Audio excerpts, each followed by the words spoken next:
next. We've got Kitty Alva on the phone right now. All of this was caused by unstable weather for the most part. Kitty, what can you tell us?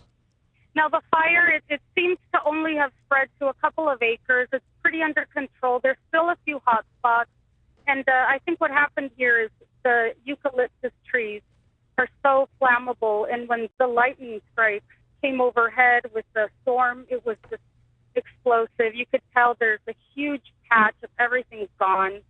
And the homeowners here are really lucky. It only burned a couple outbuildings, and one woman was injured and she was taken to the hospital, but everything seems to be pretty much under control, other than they're more worried about the downed power lines and the branches that are still falling. Two separate shootouts in May between Saboba members and the Riverside County Sheriff's Department that left 3 tribal members dead have left the relationship between the Sheriff's Department and tribal members in shambles. At the heart of the issue is Public Law 280 and how sheriff's deputies should enforce the law on sovereign land. The current question with Saboba is they've implemented unilaterally and basically an impediment.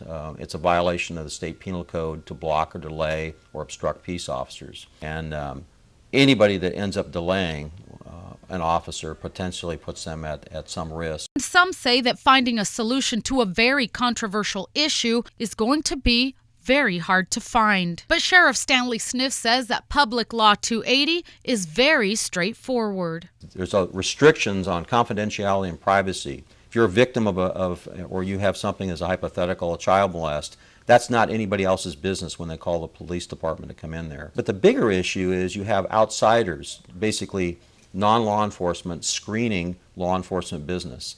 Not appropriate. Sometimes that compromises investigations.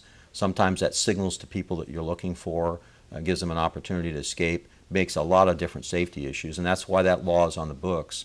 The issue with Saboba largely deals with the Sheriff's Department being blocked, where they want to either escort us to the location, they want to know what the business is, the specifics of the business, and that, unfortunately, is protected. But despite this conflict, he sees a great future where both can coexist and work together, and has hopes that many Luiseño Indians will one day wear the badge. I would love to see the tribal nations, because there's young men and women that can someday come back and give back to their communities by being law enforcement officers, and our Sheriff's Department will end up reflecting more and more of these communities, and some of that sensitivity will end up coming back and reaping a lot of great rewards.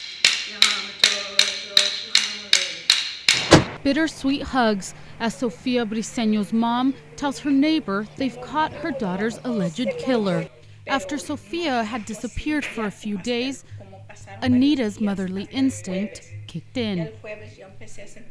I knew something was wrong. I had a lot of pressure in my heart. Sofia was murdered 11 years and 3 months ago and would have been 25. Anita says this news has stirred up some sad memories.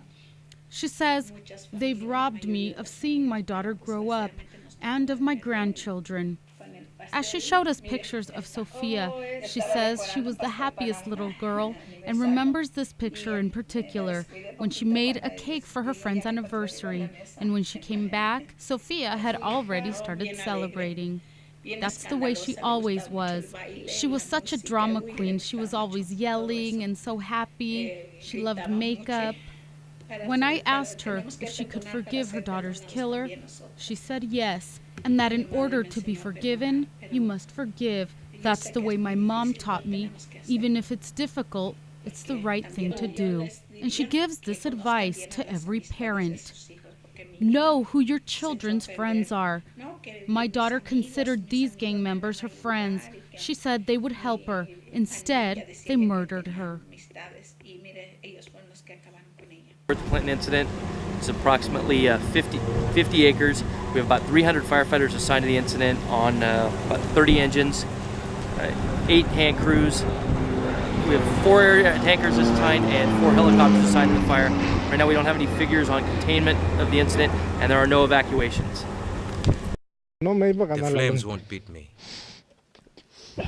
That's the phrase Jorge Garcia kept repeating to himself over and over as he fought the toughest battle of his life. Their home is in Rice Canyon, a rural area in northern San Diego County, an area hit hard by the wildfires. It looked like a battle zone. A lot of houses on fire. The Garcia story is the one of many immigrants, and when they saw the flames coming over the hills, leaving was not an option. We came to this country with nothing. God helped me build this home, and I refuse to end up where I started, with nothing.